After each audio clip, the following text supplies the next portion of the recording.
So let's do a little apostle math. We've got 12 sons of Jacob. Plus Ephraim and Manasseh gives us 14. Minus Dan, well, we get 13 because Dan opted out long before David. So he's not included in reuniting House of David because he was never in the House of David. Then we've got the 14th man, which is our Ephrathite remnant Davidic lineage. You can't forget. Hi, and welcome to our Bible study channel.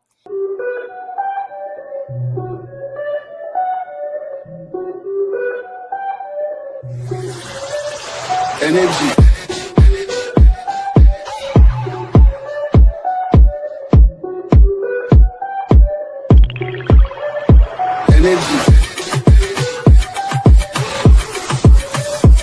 Energy. You cannot fuck with this. Energy. You cannot fuck with this energy.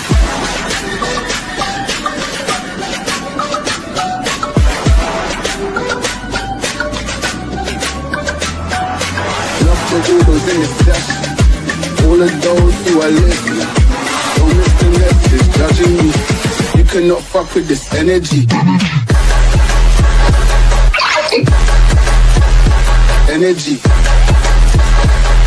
These are videos that go pretty in depth. First thing you should probably do is pause and read our 12 rules for reading biblical text. And if you don't like the 12 rules or you don't understand the 12 rules, well, I don't have time to explain them all. Go back to the book that I wrote and uploaded on this channel, which takes you through the entire arc and how we made these quote unquote 12 rules as a framework of what we found after 7 years digging meticulously and carefully through the text. So if you're confused, go do that. If I refer back, well, that's probably because we actually post these things in order. So they're all done in series. And if you jump in at the middle of a series without any schema or background knowledge, and you get all pissed off, well, that's also not our problem. This is a group where we go line by line, scroll by scroll through the text. Warning, we are not language sensitive, so if you can't handle some cussing, it's not the place for you. We also do not endorse nor approve of pretty much any mainstream theology. So if you're looking for that, also definitely not the place for you. We do a video about the characters that we use in our Bible study series. And the reason we do this is sort of so that they can kind of get in your head. So we do have a video explaining why we chose the people we chose and how their sort of energy characteristics go along with the biblical characters to modernize it for people so they know what the heck we're reading. Clearly, the Roman Church was not doing their job and looking for the lost sheep of the reunited House of David. So that's what we're doing, okay? We're taking that away from them because they screwed it up. The brilliant rabbis also down there in Babylon are also not looking for the lost sheep of the reunited kingdom of David.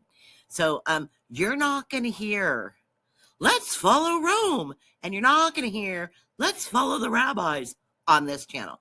Because, you know, sorry, not sorry, but the Bible wasn't actually written for the corrupt Levitical priesthood post-Babylon and Persia to read it through their little janky books. And it also wasn't written to be read through the eyes of pagan 4th century church fathers. So we're not doing that either. You guys can both have a seat.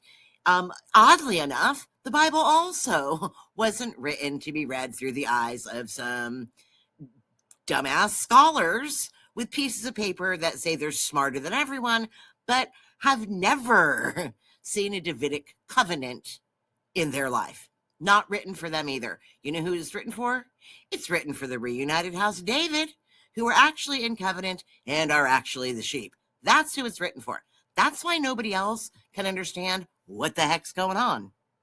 What you are going to hear is what you're supposed to hear, which is, let's follow the king. And let's get started. So,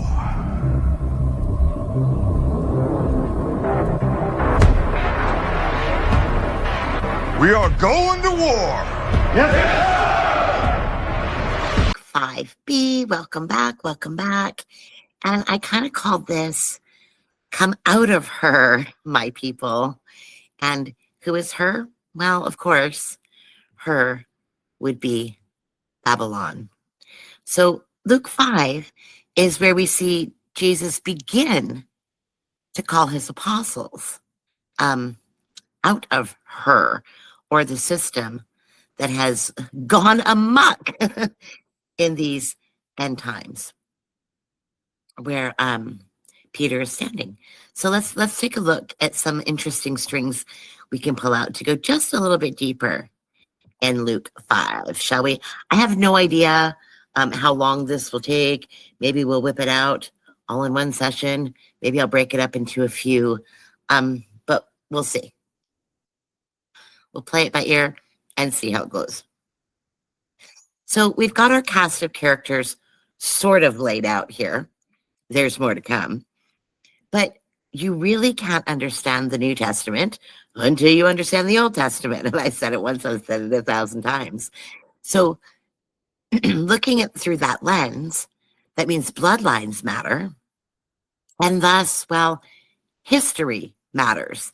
And the oral tradition of these people matter. And how it was collected into texts and when, all of that matters too. And just because we've got scholars running around now, debunking things, I like it. I like it. I don't get offended at all. I love it when I hear these channels have, Dr. Price on and he's yelling about Paul was an invention. He didn't even exist or whatever he says, right? I'm like, I don't care if he was invented or not. He's wrong. Or they say, the Bible wasn't written until, 400 BC. And, these, the island over in Egypt doesn't have any mention of Moses. I'm like, the Jews on the island in Egypt weren't following the same religion in the 400s. Maybe that, so none of these criticisms really matter when you have the Davidic Covenant. It all falls into place anyway, which I think is fantastic. So keep criticizing away. Go ahead. Go ahead. All right, so we've got our cast of characters.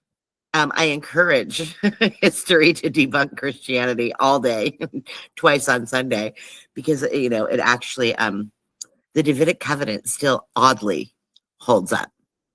But we've got a lot of myth versus biblical reality. And here is something lovely. Concerning the resurrection of the dead, have you not read what was said to you by God? I'm the God of Abraham, the God of Isaac, and the God of Jacob. He's not the God of the dead, but of the living. And let's get started. So we're going to take a deeper dive into Luke. We've got a gospel of repentance going on. And of course we do, because he's calling people back to the Davidic Covenant. And that's the really big premise as we move forward, digging through this a little deeper, is to really remember that. Because for so long, Christians have been taught that it's all about this human sacrifice for sin ritual, for moral purity, or erasing of failures and personal stumbles, rather than through ritual blood sacrifice, rather than viewing sin in the lens of keeping your covenant and not walking outside those covenant boundaries and not engaging in destructive behaviors that will lead you off to break your covenant in ways of, number one, idolatry, right? And then it goes on down the list. So it all does work together, and moral righteousness is part of it. But it's not this checklist of behaviors. It's a little bit different picture where he's calling people back to the covenant, calling them back from this crazy ass Babylonian system that's taken over. So, who were these guys? How were they called if they weren't called at the baptism? I don't think that's one that we're going to get to today. The baptism one. But we do see in the book of John, that Andrew actually met Jesus first. He wasn't called as an apostle first, but he met him first. That was Simon Peter. But he met him first. And so we know Andrew was right there at the baptism. And so we have to remember that these guys being there in the sphere of John the Baptist already places them as infrastructure rebels, if you will. Does that make sense? And we have a John the Baptist rabbit hole, a giant one that we haven't gone down yet. And I mentioned this earlier in Luke, but John the Baptist would be our, let's call him registry or covenant pure Levite priest lineage, right? Tribe of Levi, but registry pure or covenant pure. So operating completely, right? He's the antithesis of the corrupted priesthood claiming to be Levite Judah. So, he's that separated piece branched off from the tribe. He's that remnant of Levi out in the wilderness doing things completely different and rejecting the entire Babylonian infrastructure that we saw grow out of the Maccabees to the Hasmoneans to the Herodians, right? And then they're all just political appointees. So he's completely rejected the system and operating outside of that system, which makes it really interesting when you go back and trace the history of the Levite corruption and all the way back to David. And, people think that David was so invested in this Levitical system, but when you really get to know David, he did some stuff, but he was also aligning for political optics. Does that make sense? He's the king, okay? So his job was not to be Israel's Messiah. His job was to be Israel's king.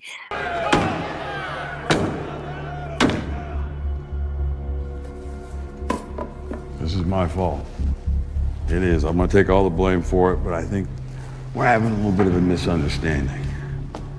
I am not asking for any kumbaya. You see, I am not a preacher. And you sure as shit ain't no congregation. But you are going to fight, and not for the common good. I could give a rat's ass about the common good. No, you are going to fight.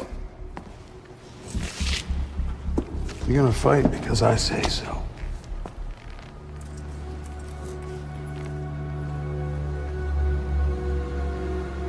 So David does a lot of brilliant maneuvers with political optics, but he certainly wasn't a temple guy. Okay, he wasn't. And we'll see that a lot when we go deep into David. I think maybe we'll do a deep dive one day on John the Baptist and that system and how it changed over time, from more of a covenant perspective than a historical corruption perspective. Perhaps we're sitting on a Leviticus series, and that's sort of some people just insist on following the Levitical system and treating Jesus as a Levitical lamb. And we don't do the whole book of Leviticus, but we do show the different sacrifices and the preparation of the meat, the cookbook, we call it, the Leviticus cookbook series. And we haven't dropped that yet.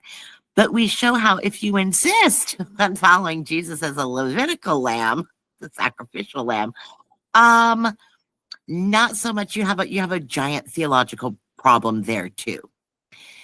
Because even insisting that Jesus is a Levitical blood ritual sacrifice, and it's very nice to align Jesus with all the different sacrifices, like how he fulfilled the burnt offering and what that's about, and how he, fulfilled the grain offering and all this different stuff, and you align it. But when you really look at the purpose of the different Levitical offerings, it was about community. It was about getting close to God. It was about thanksgiving and celebration. And sometimes it was about unintentional sin, unintentional sin covering, or priestly coverings and things like this. And it was sort of like a big old family barbecue. What it never was covering for intentional sin, nor moral failing to begin with. So if you're in the Levitical world and in seeing Jesus as the Levitical lamb and insisting upon following that outline of that priesthood and that worldview, you've got a giant theological problem, because the Levitical lamb was never, or the birds or the bulls, they were never sacrificed for intentional sin or moral failing. Sorry, not sorry. So jumping from Jesus is a ritual Levitical sacrifice lamb, and he fulfills the Leviticus in all these different ways, it makes for a really nice sermon. But what it doesn't do is cover moral behavior that's outside of covenant. It never did that. And you are? Christos. Christos. That's a very cool name. Here's the deal, Christos. I'm wondering if we could save the Q&A until, I don't know, afterward. If we don't want to join you.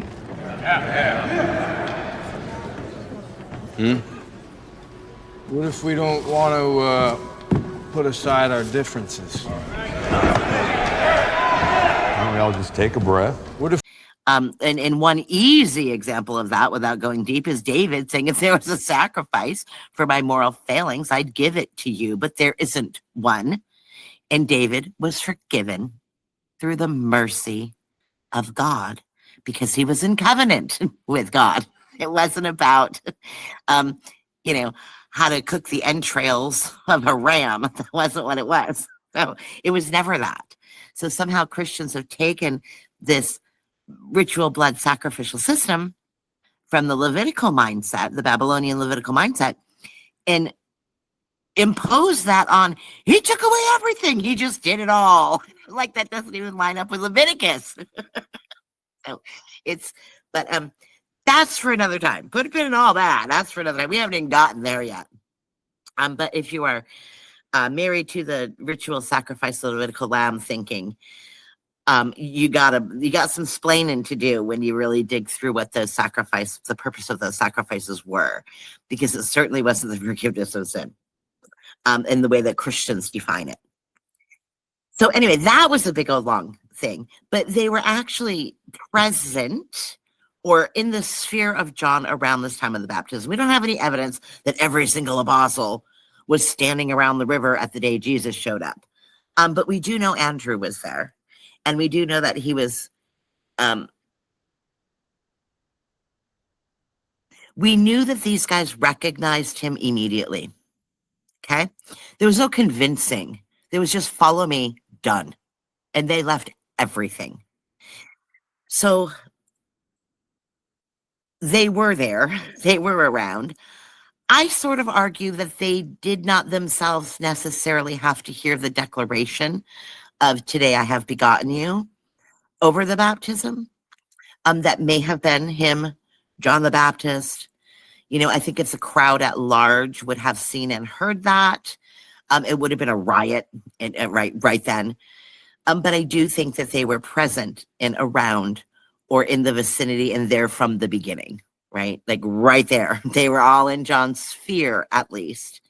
And we specifically know that Andrew is the first one to meet Jesus. So that's a quick answer. And we'll have to dig into that a little more when we touch on John. All right. But, as usual, John is John. So we have to be very careful. So who heard that declaration is laid out in Psalms? Well, I think it was John the Baptist and Jesus himself, of course, but not the public, the general public running around in the river. We've got our Moses versus Moses. Is there any evidence that this is still happening, this split that we started to uncover in our, I don't know what series it was, the Psalm 78 series? What's to deal with the gift to the temple? When did the power of God come upon him? How and why did he forgive sins? What does he mean by faith? And is there any more depth to the wineskin's parable? And we'll see how many of these we get through, and if we answer them directly or figure them out as we go. For some reason, this isn't clicking. There we go. All right. I call this the Apostolic Reconstitution Protocol. And the hypothesis we're laying out is that Jesus called men to be his apostles who were mixed lineage. They've got echoes from the Gentile culture in the Galilee, but they still have tribal memory, and that inheritance is still intact. We've got some who are zealot identified Jews. They're ritual heavy, and they're viewing this through a Babylonian filter. We've got culturally diverse Galileans, which they've got Greek names. They're Aramaic speaking. They're exposed to trade. So we've got a lot of different groups of people. This isn't a monolithic group of quote unquote Jews following Jesus around, right? We've got mixed bloodlines, mixed lineage. They're understanding the pagan culture. They still have that tribal resonance intact. Some of them are, quote unquote, church filtered and really ritual heavy. And he's got to undo all of this thinking and sort of re-educate or reset. I don't believe for a minute that these men were pure blood Levites or Judahites. I don't believe that. We see that Levi and Judah were breached as well. So people tend to like to put them in groups and say, well, everyone else was lost except Levi and Judah. So all the apostles had to be Levi and Judah. I don't buy that. I don't buy that. And even, some of the quote unquote church tradition that assigns these men to tribes is questionable. Like, just because you're called Judas doesn't necessarily mean you're from Judah, okay? Just because your last name is Iscariot, which matches sort of kinda a town within the kingdom of Judah, also doesn't mean that you're tribal bloodline Judah. So not even Judas is necessarily Judah. Personally, I think Judas was a Levite. Just saying. I have reasons for these things that I've come up with. Not a lot of evidence, but just some fun speculation. But either way, these men were tribal remnants. They were spiritually scattered, but still tethered to the identity of Jacob, the patriarch. Okay. And we'll do a little apostle math coming up. So I think that these guys had a multidimensional purpose, if you will. And that is to symbolize the reunited house of David, because that's the entire point. We've got 12 apostles and 12 tribes, sort of, which is why we have to do a little math. And Jesus says to them, we haven't gotten here yet, but coming up in Luke 22, eventually, if we ever get there, you will sit on thrones judging the 12 tribes of Israel. Well, Judah's not going to be the only one on a throne. Levi's not going to be the only one on a throne. They're all going to judge their own tribes, is how I'm seeing this. So they're sort of remnants being pulled out of Babylon, out of mixed lineage, out of spiritual confusions, and they're being placed in the lead role to reflect that end times, last days, Genesis 49, come out of her, my people, right? Because we've got Genesis 49 as the last days, mapped out as to what we're looking at and what a mess it is. And these are the ones being pulled out from those tribes to do a great reset, if you will. Okay. So Jesus is reconstructing and reconstituting the house of David. He's not just forming a team. Okay. This is a big spiritual dimensional shift here. And although I think they're mixed, because that's what happened to all of Israel and Judah, corrupted, mixed, spiritually confused, compromised. I also think that their tribal identity matters. He came for the lost sheep of the tribes of Israel. Not just one of them, not just two of them, but all of them. Not just the ones in the south, not just the ones in the north, but all of them, except for Dan. And we'll get to Dan in a minute. Okay, we'll get to Dan in a minute.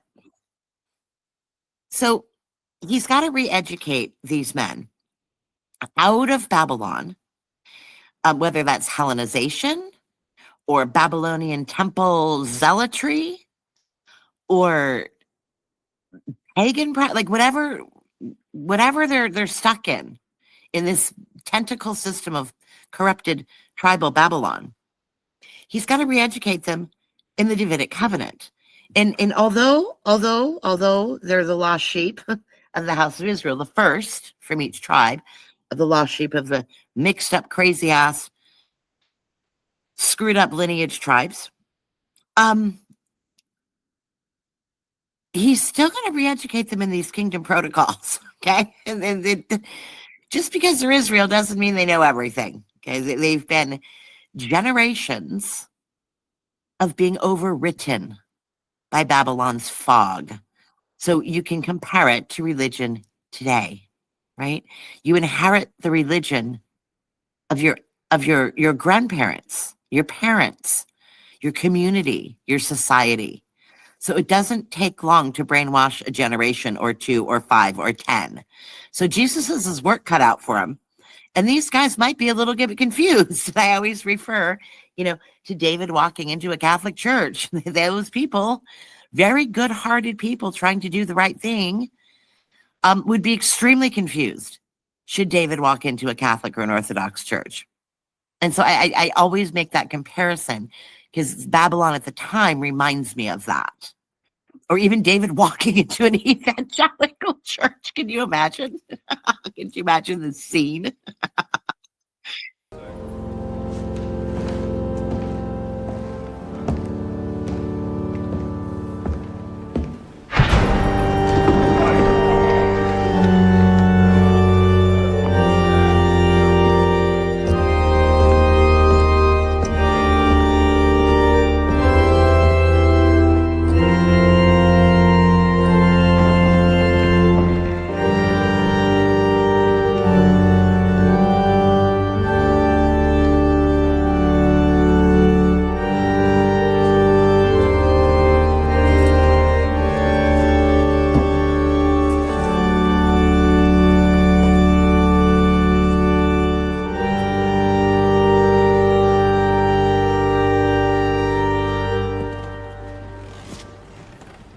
Thank you all for coming.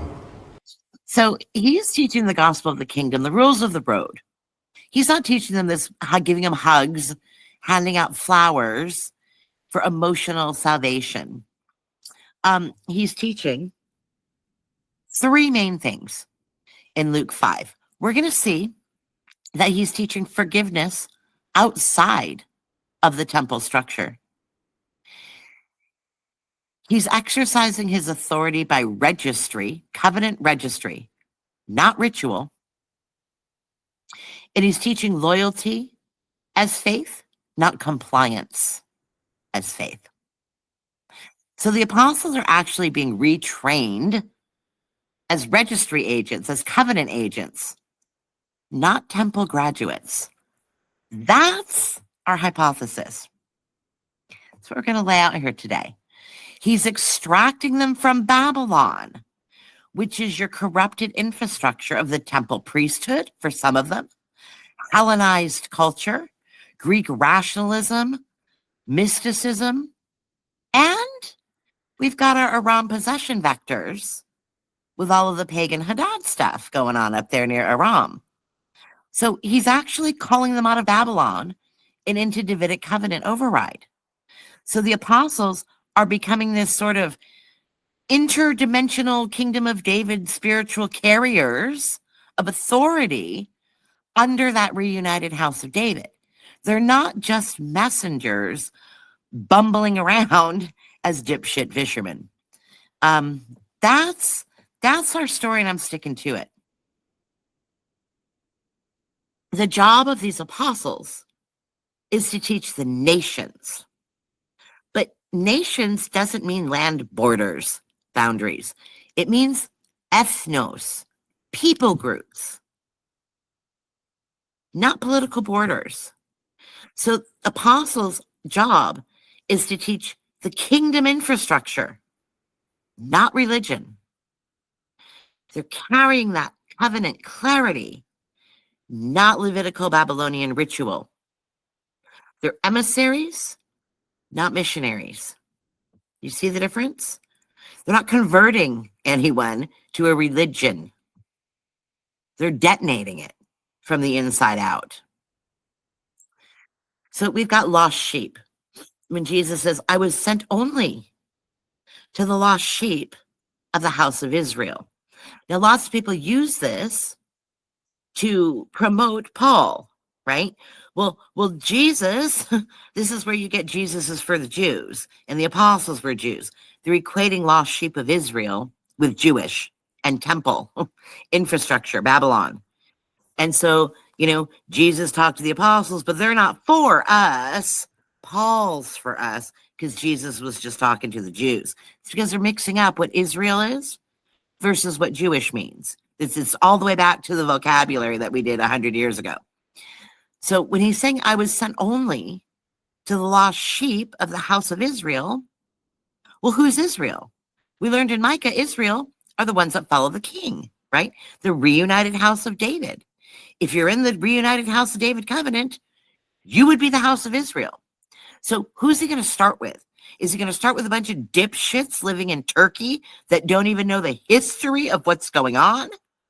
Is he going to start with people over in India who have no idea who the fuck's David? What are you talking about? No, he's starting with the 12 tribes who have that resonance, the oral tradition, the family stories. He's like, ring a bell? Yes, to these men, it's going to ring a bell. To people running around in Greece, it's not going to ring a bell.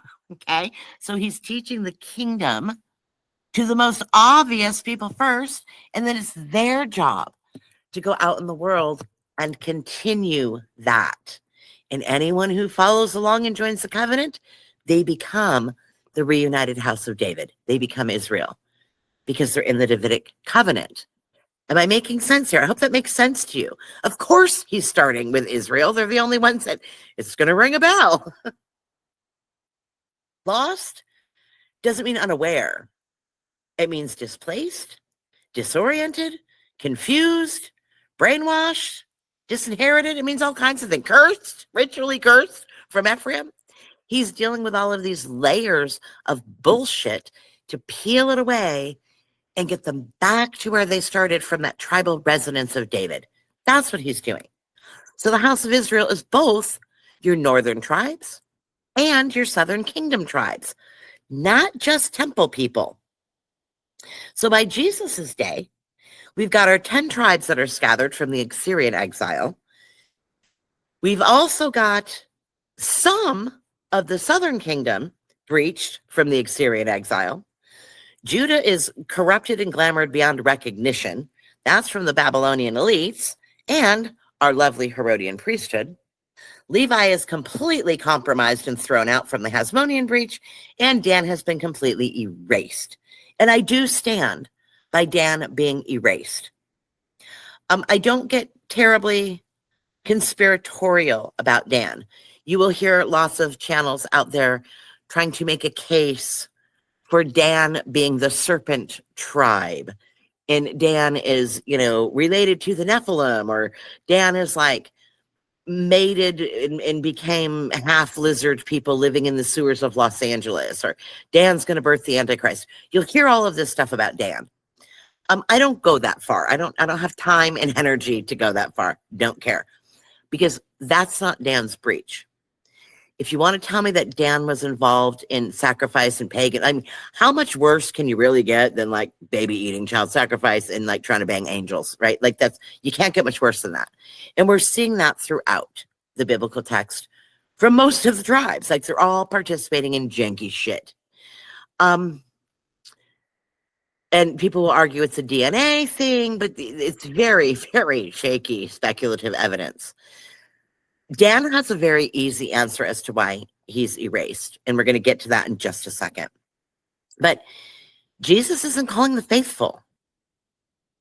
He's calling the registry scattered and confused. All right, let's go. So if we remember our Assyrian breach, back to 722 is when Assyria conquers Samaria, which was the capital of the northern kingdom. All of our 12 tribes were exiled, scattered, and absorbed into surrounding nations, peoples, ethnic groups, including their cultural practices and their bloodlines. Sorry, not sorry. So all of this fragmentation really begins here. I mean, it started earlier, but for big ticket items, there's where the big one comes in. But before Babylon ever shows up, in 701, Assyria also invades Judah, okay? And the siege is actually recorded, and you can see that on display in the British Museum. So although Jerusalem proper was spared, Judah wasn't. Judah was also scattered by Assyria just a few decades later. So there's a lot of infrastructure damage, tribal damage, psychological breach, genealogy mixing. This all occurred in southern Judah as well as the north. Judah was not untouched. That's a nationalistic pride story coming back from the elites again. Okay, but that's not accurate.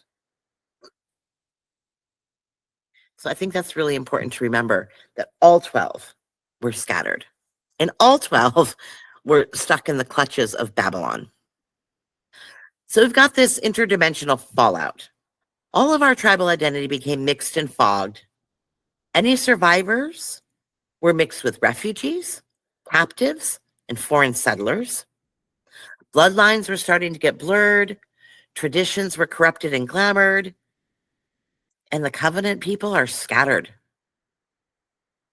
Temple-centric theology intensified because this was the way that the elites in Judah, Kingdom Judah, could cling to survival, right? Build up a strong priesthood and cling to that. But the priesthood was already compromised by the time this real temple-centric religion came about.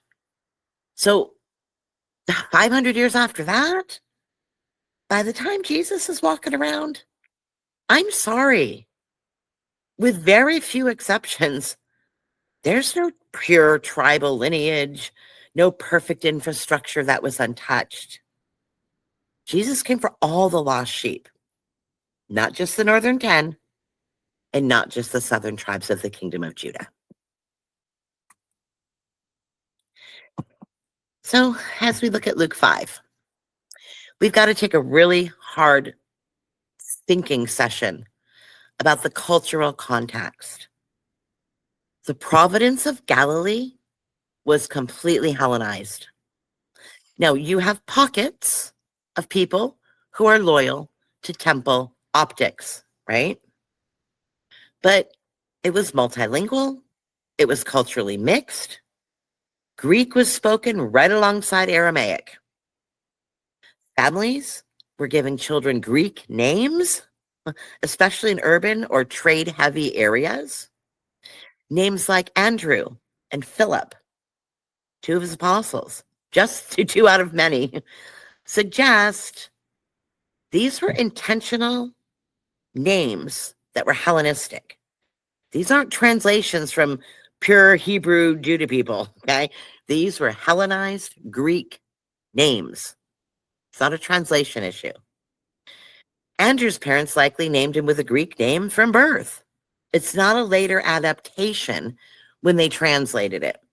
Let me give you an example. You can't say, well, John was really Juan, so Juan must be Mexican. Like, you can't do that, okay? Like, we're not doing that.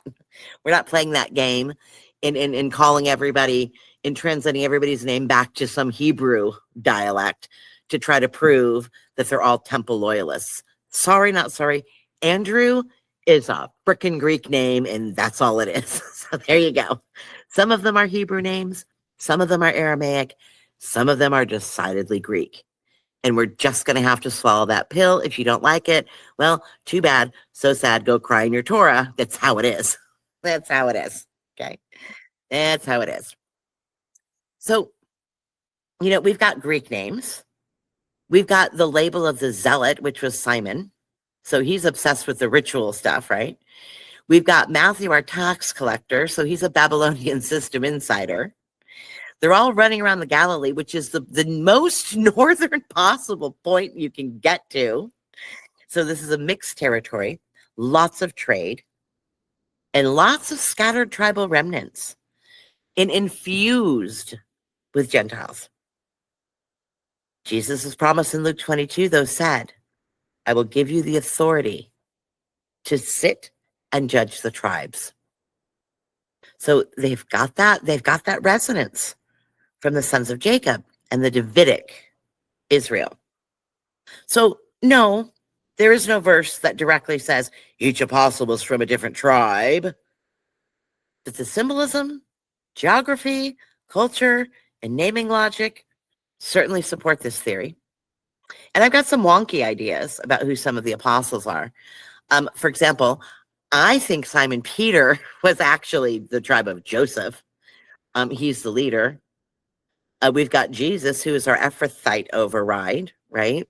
Well, then we need brothers. We've got a couple pairs of brothers that need to be accounted for, right?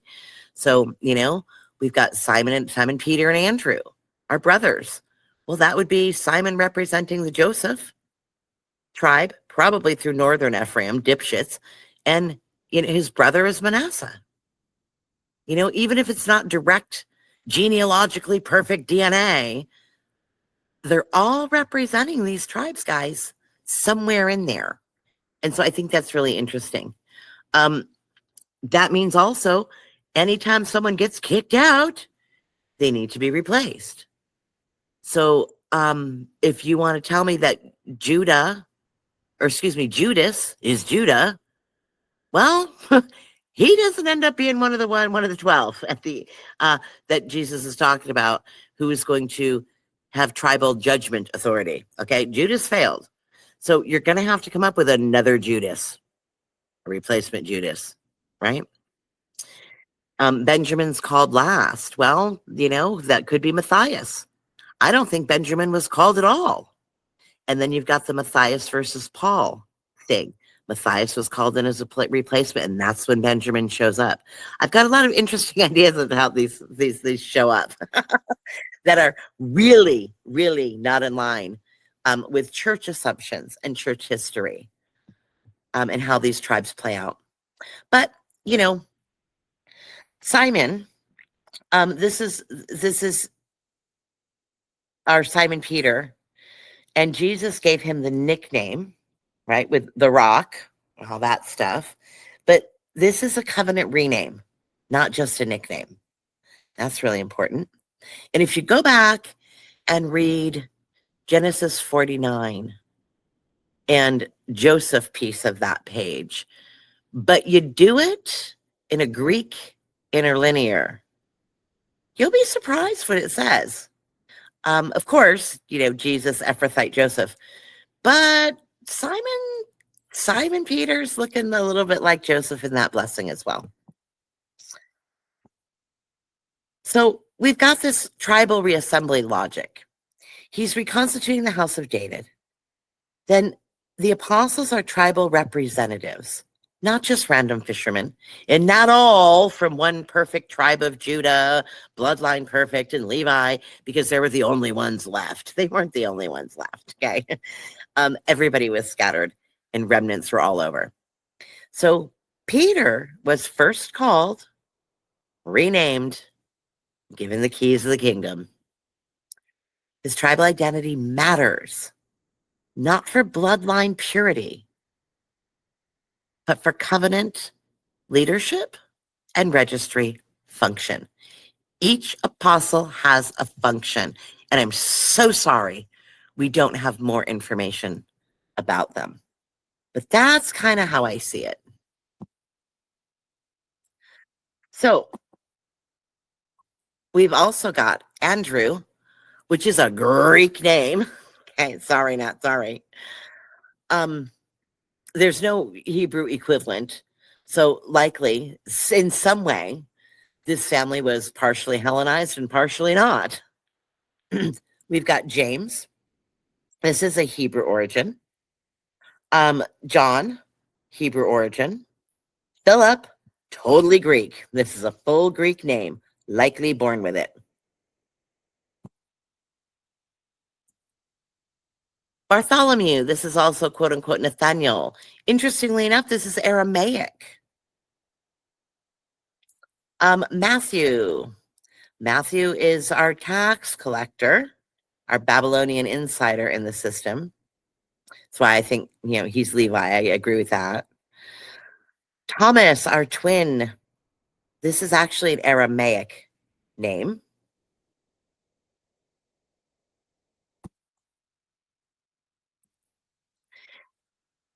We've got James. This is Hebrew. Thaddeus is Aramaic. Simon the Zealot. This is Hebrew. The Zealot. Well, I think Zealot, possibly Levite, but I think it's Gad. Gad were the warriors. They were a little lunacy when it came to, if you wanted to beat shit out of someone and you have a Zealot, you called Gad. Just saying.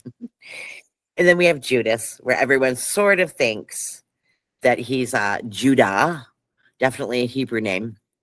But I have my doubts about that too. I have my own theories about who the apostles are based on Old Testament tribal patterns, names, personalities, and of course our Genesis 49 coming out of Babylon piece. But anyways, we have two sets of brothers, so you're going to have to figure that one out. I tend to put Judah and Simeon together as brothers, and Manasseh and Joseph together, but that's just me. So we have this tactical reconstruction protocol. We've got Jesus, who's clearly an Ephrathite Davidic heir. He's representing the Ephraim corridor, but more specifically, I want to say Ephraim Joseph, right? And I want to say Ephrathite to separate him out from the northern Ephraim tribes. So he's our Davidic Ephrathite, not just northern Ephraim. I wouldn't equate him there. And his calling of these mixed lineage apostles are symbolizing the reunited tribes, which directly echoes Genesis 49's last days prophecy, and he's pulling them out of that mess, out of that Babylonian infrastructure laid out in Genesis 48. Peter's speech in Acts, quoting Joel, confirms this.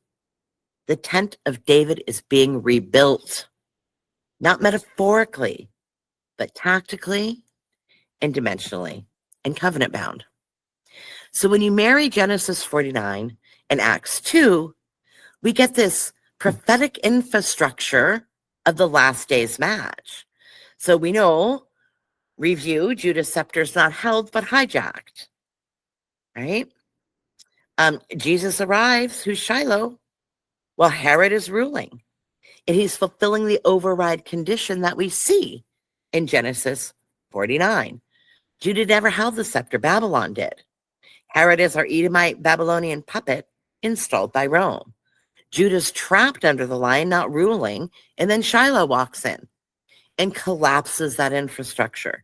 So Jesus not only reflects the infrastructure in Genesis 48, with the Abrahamic covenant and in Samuel with the Davidic covenant, but he's also matching Judah's piece in 49. And when I say Judah, I don't mean he came from the tribe of Judah. I mean, after it talks about the lion's cub, someone comes to take that scepter away. Well, Jesus fills that piece of the Judah part in 49. So he's got that donkey prophecy, right? Which he activates in Luke 19. That's just a registry callback. Jesus didn't have to ride the donkey. He chose to for a reason. Well, that reason is Genesis 49. He is rolling into Babylon on that donkey to say, hey, Babylon, have you read Genesis 49? I'm coming to take that scepter. So you can't trap Judah anymore. The people are free. That's what he's doing. He's pointing them to Genesis 49:11. Jesus is he's so great at trolling the priesthood, you guys. People miss it. People think Jesus is some priesthood graduate light. He's Rabbi Light. No, he's not Rabbi Light, okay? He trolls the priesthood constantly, and it's brilliant the way he does it. So we've got the hidden heir. Joseph is a fruitful bow. His bow remains strong. So we've got Joseph as Ephraim and Manasseh, which is Genesis 48. We're elevated. He inherited that Ephraimite infrastructure via David's Ephrathite lineage. Blessings of the deep and covenant mountains are his dimensional authority. He walks in as this Judah, South Ephraim, North fusion through the Ephrathite lineage. And he's fulfilling both the grabbing that scepter from the lion in Genesis 49, the Judah part, and the fruitfulness of Joseph. So he's got both of those going for him, right? We know that in Genesis 49, Shiloh's coming to take Babylon's scepter to free Judah. Well, Jesus is doing that. And then he's also fulfilling the northern piece with Joseph's fruitfulness. So the apostles are these emissaries of this reconstructed house that Jesus is building. And it's really cool. So who would be Benjamin? Well, personally, I don't think Benjamin was called. I think he's our spoil divider. Interesting in the Greek, when you read Genesis 49 and analyze it a little bit more in the Greek, it doesn't say he divides the spoil necessarily. It says he divides the meat, which is he eats in the morning and then divides the meat in the afternoon. You know how I feel about that meat eating Benjamite. So Paul's our Benjamite, and he was never called by Jesus. We see we're working through Acts 9 right now in a parallel series, and we're seeing this, what looks to be Hadad glamored possession, not conversion.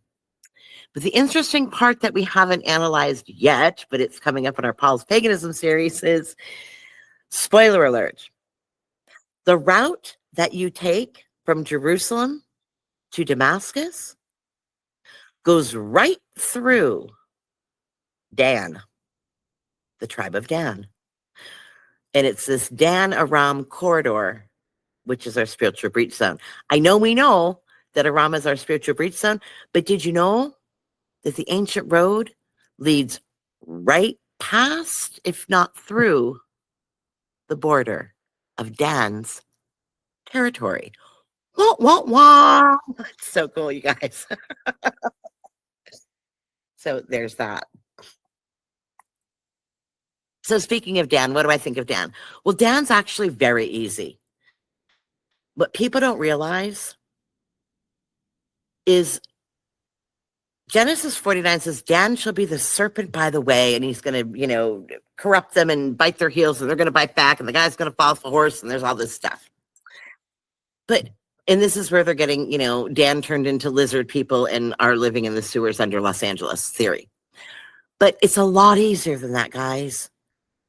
Dan's tribe left and migrated north. And I mean far north, all the way back in Judges.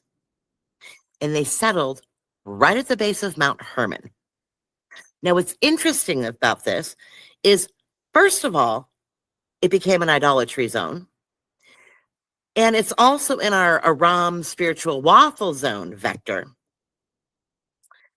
But I don't think of it as a pagan ritual tribe because all the tribes did that. I think of Dan as the opt-out tribe. And I think the opt-out is why they're excluded from Revelation. I also think this is the corridor used by Paul when he was on the way to Damascus. But I don't think Dan is excluded only or solely because of their idolatry. Because everyone was practicing idolatry. Like no tribe comes out looking good. You can't blame it all on Dan. So unless you want to go with the lizard people theory, I have a way easier one for you. When Dan left, guys, what you need to realize is they migrated north in Judges. The time of the Judges is before David. So when Dan left Israel, there was no Davidic Covenant yet. And by the time David shows up, Dan's territory is not in Davidic Israel. That's why I call them the opt-out tribe. Dan cannot be part of rebuilding the house of David because Dan was never in the house of David to begin with. They left long before the house of David ever became reality. Does that make sense? Dan was a sons of Jacob, but Dan was never included in the house of David. They left way before then. So although lizard people might be more fun to think about, well, they weren't part of Davidic Israel to begin with. That's why Dan wasn't called. That's my story, and I'm sticking to it, and I'm sorry it's not more exciting. But it was the breach zone for Paul. I'll give you that. We can conspiracy out on that one. So Jesus is calling mixed lineage men from the Galilee. We've got Greeks, Hellenized Greeks, like Andrew and Philip, or at least half their family, right? Part of their family. We've got Zealot identified Simon. We've got Babylonian system insiders. This all symbolizes the reunited house of Israel. The apostles are tribal emissaries, and they're getting re-educated in kingdom protocols, Davidic kingdom. Acts 2, Peter quotes Joel, and the Spirit confirms the override. Not emotional revival, not ritual. In Acts 15, we see the tent of David is being rebuilt. That comes from James himself. We're rebuilding the tent of David. That's not a metaphor. James didn't often speak in metaphors. Okay? They are rebuilding the tent of David, as per Peter and as per James. And they're doing it in the last days, according to Peter. So, in our tactical reconstruction protocol, Jesus came for the lost sheep of the house of Israel. So that means they're spiritually genkified, they're scattered, they're corrupted, they're glamored. And we've got 12 or 14 minus 1 tribes. It's not just Judah. He wasn't restoring a temple cult. He wasn't restoring a religion. He wasn't even preserving a religion. He was reconstituting a fractured house, calling remnants from every corridor, every corner, even if their bloodlines were a little bit mixed, bogged, hijacked, or forgotten by even themselves. That's what he was doing. So let's do a little apostle math. We've got 12 sons of Jacob, plus Ephraim and Manasseh gives us 14. minus Dan, well, we get 13 because Dan opted out long before David. So he's not included in reuniting House of David because he was never in the House of David. Then we've got the 14th man, which is our Ephrathite remnant Davidic lineage. You can't forget, Ephrathites are separated out from Ephraim proper in the north. So we've got 13 men. Jesus plus 12 from every tribe except Dan. Who is missing? In my opinion, Benjamin. Benjamin's missing.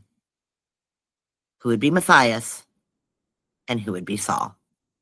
That's how I think it adds up. That's how I think it adds up in the end. But I'm not going to go through the math and how I parse that out with each individual apostle. But we've got 15 tribes in play. We've got 12 standard tribes. Ephraim and Manasseh make 14. And this is Joseph's double portion from Genesis 48. And we've got our Ephrathite, our strictly Davidic corridor. It's our mini remnant tribe nestled down there in Judah, but distinct in purpose, in covenant, in role. They're tribally distinct because they're down in Judah. They're not part of Ephraim. So I think of it as 15 identities. Tribes not called directly. Well, Dan wasn't called. He opted out long before David. Benjamin's our spoil divider. And Paul comes in later, glamored and possessed. But we still need someone from Benjamin to sit and judge the tribes, according to Luke 22. Well, perhaps that was Matthias. Perhaps that was someone else. I don't know. I don't think Benjamin was called till the end. Remember, Rachel died giving birth to Benjamin. Benjamin's the very last, which is why I kind of stick him with Matthias. And then Saul comes along. So if we subtract Dan and Benjamin, at least until Matthias shows up, we've got 13 active tribal echoes. And our apostolic count is 13 men, 12 plus Jesus, representing our 13 tribal echoes. That's kind of how I added up. But that's just me. That's just my fun theory to play with, trying to get to know the personalities of these guys. We've got the Ezekiel 37 2 sticks protocol. Take one stick for Judah and another one for Joseph and join them into one. My servant David shall be king over them. My Davidic king will rule them both. So we've got Judah and Joseph. Ephraim is a divided kingdom. But our stick fusion is our tribal reconstitution. Our Davidic heir is our ruler. And he brings that covenant of peace, not through ritual, but through divine infrastructure. So Jesus is our Davidic Ephrathite, and he's the heir to both sticks. The apostles are tribal emissaries, not just random followers, and not all from one or two tribes. And Luke 5 is our activation moment.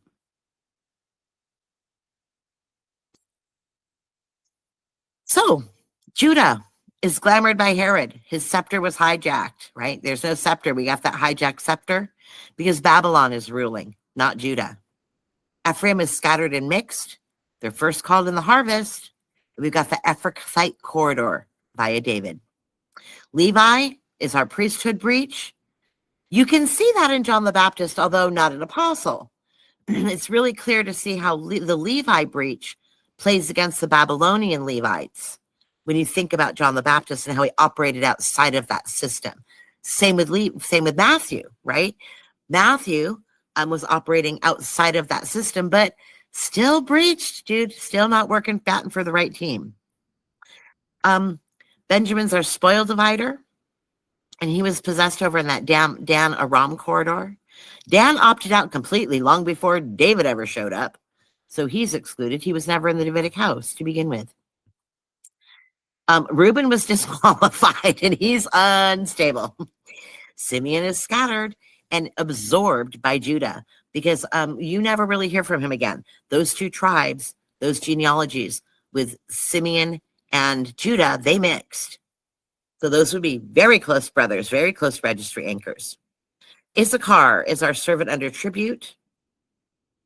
Zebulun were trade coastal dwellers. Naphtali was a free speaker, bumbling, just speaks what's on their mind. Gad is our warrior. That's probably a zealot. Asher had the rich bread, royal delicacies.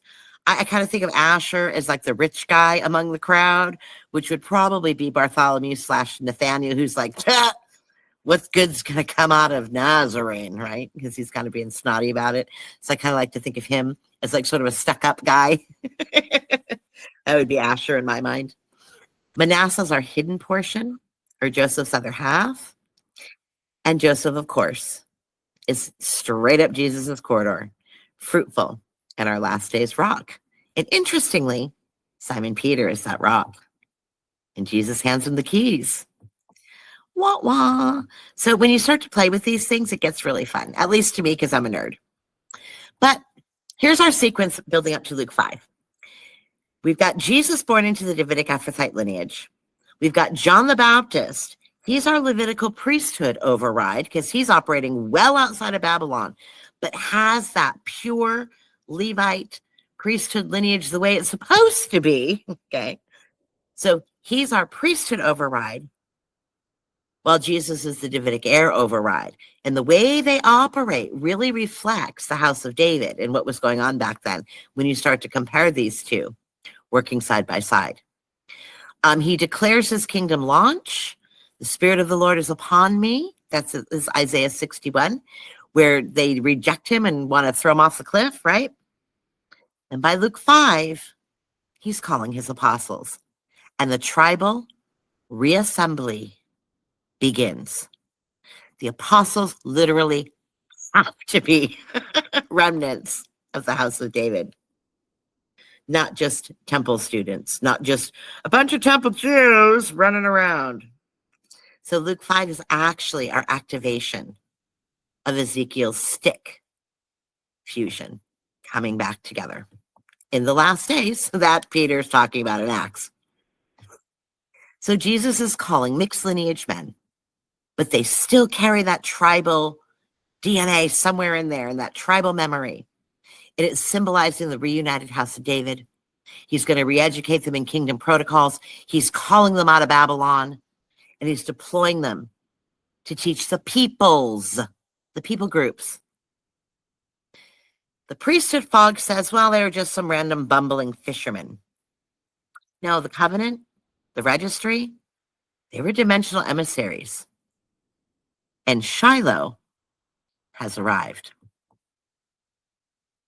So, just a few key verses about the reunited house of David and the kingdom restoration. In the Old Testament, we've got Amos 9, 11, and 12. In that day, I will raise up the fallen tent of David. This is what James is talking about at the Jerusalem Council. I will rebuild it as in the days of old, that they may possess the remnant of Edom and all the nations who are called by my name. This is tribal infrastructure, guys. This is the ethnos, the peoples, not just Judah. Ezekiel, we've got our two sticks. I will take the stick of Joseph and join it with the stick of Judah, and they shall be one in my hand. My servant, David, shall be king over them. This is that Judah-Ephraim reunification. One shepherd who must be that Davidic heir, not a Levitical priest or a southern kingdom, quote unquote, king. And it ends with, I'll make a covenant of peace with them. In Jeremiah, I will raise up for David a righteous branch. Well, Joseph's the branch. He shall reign as king. Judah will be saved from the lion's scepter, hint, hint, and Israel, who is scattered, will dwell securely. Not a priest, but a king. And both houses are restored under one Davidic king. Isaiah, unto us a child is born upon the throne of David. to establish it with justice and righteousness forever. This is governmental language, not temple sacrifice language. And it's going to be fulfilled in the Davidic era, not a Levitical lamb. Just saying. In the New Testament, we remember back in Luke 1, I hope, the Lord God will give him the throne of his father David, and of his kingdom there will be no end. Who is he the king of? That we learned in Micah, he's the king of Israel. Who are Israel? The people of Israel. Those are the lost sheep, the ones that are following him, the ethnos of the world. The apostles go out to teach the covenant of the kingdom. We have an angel that confers to Davidic kingship, not priesthood. This is a kingship. This is a rulership. This is legal. This is kingdom. This is not sacrifice. In Acts, in Peter's speech, which I refer to so much, he knew God had sworn an oath to him. This is talking on David.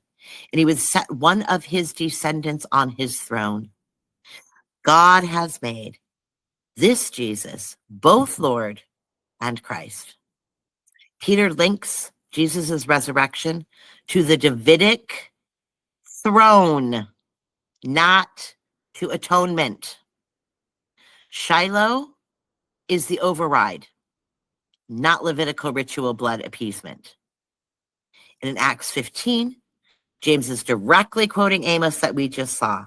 After this, I will return and rebuild the tent of David, that the rest of mankind may seek the Lord, even all the Gentiles who are called by my name. They keep trying to tell you that James is for the Jews, dude. James is not for the Jews. This is the council which affirms Davidic restoration as the very foundation of the entire gospel. See this? This is the kind of thing that just tickles my balls. A little cooperation and everything is pleasant as punch. You see, we really are reasonable people once you get to know us. Honest. Oh.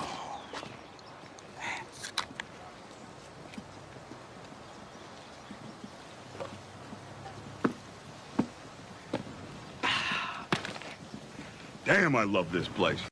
And we better start looking at it through those eyes, I would challenge.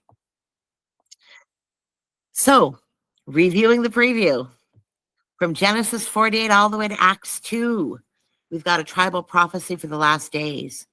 Jacob prophesies over his sons. Gather yourselves, that I may tell you what befalls you in those last days. Each tribe receives a last days descriptor, not a blessing. Judah's trapped by the lion of Babylon. Ishtar the lioness, as its proxy cub raised up from the prey. Joseph has fruitfulness of bow strength separated from his brothers.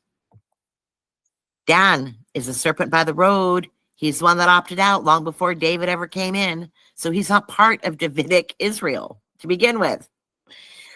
Levi and Simeon are scattered amongst Israel. Guys, these are examples of registry codes, not poetic flourishes to glamorize a tribe. It gives us a map of Babylon, and by Babylon I mean the system, the corrupt system, and he's calling them out of it. So it's not only just the times, but the apostles themselves. And the re-education problem Jesus has, he's got a big problem on his hands. So Acts 2 is Peter's speech, which is the tent of David rebuild. In the last days, I'll pour out my spirit. This is his override, not an emotional revival. It's a confirmation of covenant reactivation. Peter's literally saying, we are in the last days. And in Acts, with James quoting Amos. This isn't a metaphor. The apostles are the tribal emissaries. The Spirit is the override seal. And the nations are the people, the ethnos, people groups, not political borders. He's calling apostles from the scattered, messed up, jankified tribal echoes. They're being re-educated in kingdom protocols and then legally deployed to teach the people how to walk in the kingdom. That's what's happening. That's what's happening here. Okay. So Jesus came to reunite the house of David, restore the kingdom, and fulfill the Abrahamic and Davidic covenants in one bloodline, and reverse the Adamic death contract. That's who Jesus is. He's the Passover lamb, reversing death, not a Levitical offering. And the apostles are representing tribal reassembly. The priesthood says he came to die for sin. The Bible and the covenant says he came to reign over a restored house. And next time,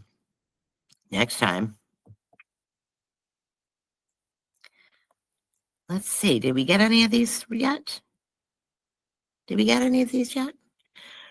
Perhaps we did. Perhaps we didn't. Either way. Oh, we got Who Are They? Either way. I'll see you soon for the next one. The next one, we're going to start breaking down some of this Moses versus Moses, and we are going to see Jesus troll the priesthood like you cannot imagine. I'll see you then.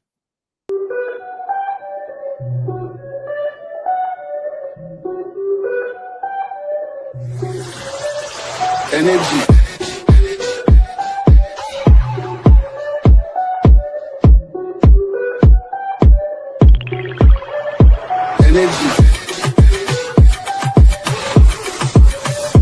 Energy. You cannot fuck with this. Energy. You cannot fuck with this energy.